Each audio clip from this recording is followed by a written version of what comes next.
금요일 오전 교회에서 제자반 간증을 할 수 있느냐는 전화를 받고 나는 드디어 올 것이 왔구나 하며 딸아이가 다른 집사님의 간증하시는 모습을 보면서 엄마는 안 했으면 좋겠다라고 했던 말이 기억이 났다.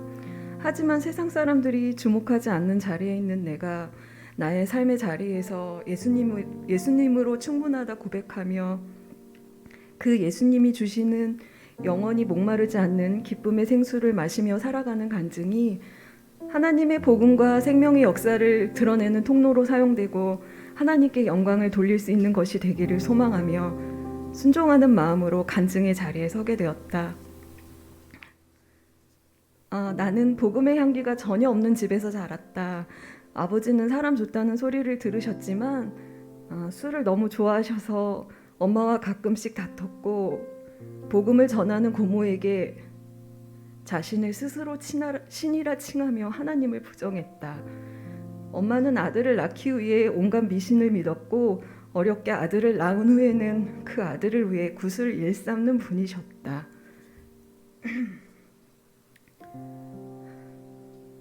고3을 앞두고 학교에서 겨울 보충 수업을 받던 어느 날 수업 중 담임 선생님의 호출을 받고 교무실로 간 나는 담임 선생님으로부터 큰 언니가 세상을 떠났다는 소식을 듣게 되었다.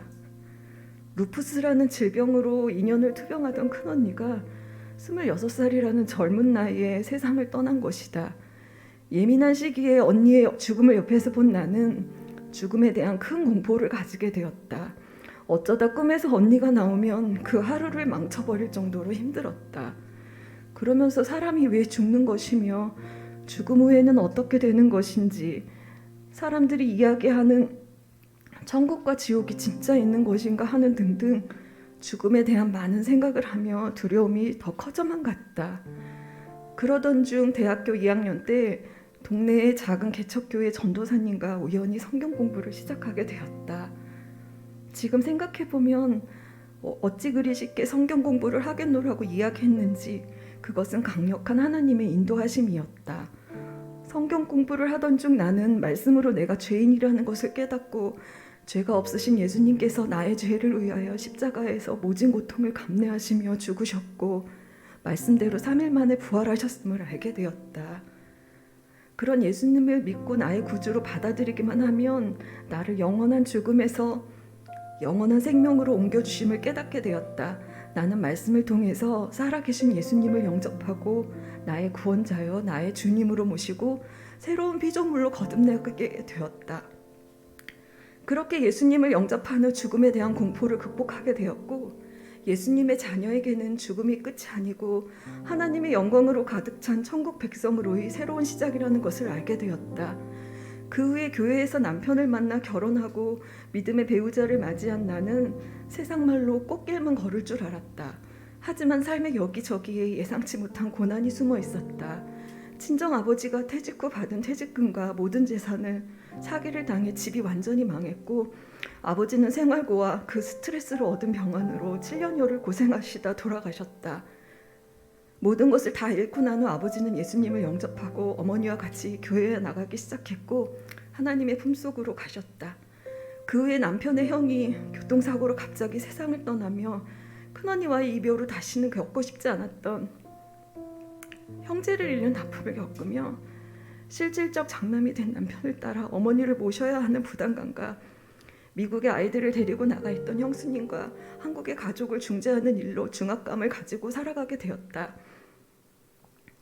더 라이프 지구촌 교회에 온 지 올해 만 3년 되는 내가 구경꾼 신자에서 낯가리는 신자로, 낯가리는 신자에서 그리고 간보는 신자로 살다가 목자님의 권유로 예수님의 사랑 과정을 하게 되었다. 마지막 나눔 때에 제자반의 자리가 비어 있다면 제자반 양육을 받겠느냐는 질문에 받을 수 있을 것 같다고 했고 광교 자매반에는 자리에 여유가 있어서 일사천리로 면접과 오리엔테이션 없이 제자반 양육을 받게 되었다. 제자반을 하면서 말씀을 깊이 묵상하고 또 생활과제를 하면서 내가 얼마나 형편없는 구제불능의 사람인지 매번 깨닫게 된다. 악한 인간의 죄성을 그대로 갖고 있는 나의 내면에 내재되어 있는 폭력성은 내가 흉악범보다도 더 악랄한 죄인 중의 괴수라는 것을 드러내는 확실한 증거가 된다. 그럴듯한 말로 주인 되어 살고 있는 자신을 합리화하며 종교적 색채의 말로 나를 포장하며 살고 있는 벌레만도 못한 내가 예수님의 십자가 그늘 밑으로 가서 용서를 구하면 의롭다 칭해 주시고 나를 의로운 하나님의 자녀로 받아주심의 은혜로 다시 하나님 앞에 서게 해주신다. 제자반 양육을 받고 있는 지금 실생활에서 나의 모습에 그렇게 드라마틱한 변화가 있지는 않다. 하지만 성령님이 함께 하시니 감정적 수고와 시간적 수고를 들여야 하는 부담으로 하지 않았던 복음 전하는 일을 하게 되었다. 2명의 VIP들에게 매주 예배의 링크를 걸어주고 안부를 묻는다. 또 우연히 암에 걸린 것을 알게 된 대학 동기를 위해 중보기도팀에 기도 제목을 올려 같이 중보기도하며 매일 아침 중보기도팀에서 올라오는 성경 문구가 나오는 그림카드를 친구의 카톡에 공유하고 같이 묵상을 나누거나 중보기도하며 매일 아침 중보기도 해주며 친구의 연약함을 돕는 성령의 사역을 함께하게 되었다. 제자반을 하며 남편에 대한 무한애정과 이해할 수 있는 마음을 하나님께서 나에게 부어주신다.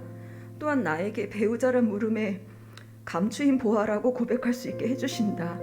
감추인 보아를 찾을 때의 설레임, 보아를 찾았을 때의 기쁨, 보아를 지니며 가지고 있을 만족함을 기대하게 하기 때문이다. 하나님이 계획하신 가장 좋은 때에 제자반 양육을 받게 하셔서 매일 죄로 가득한 나를 회개하게 하시고 하나님의 말씀을 배울 수 있게 인도해 주시니 감사하다. 소소한 일상 속에서 섬세하게 함께 하시는 성령님의 손길에 감사하며 모든 것이 하나님의 은혜라고 고백할 수 있게 하시는 하나님께 이 모든 영광을 올려드립니다. 감사합니다.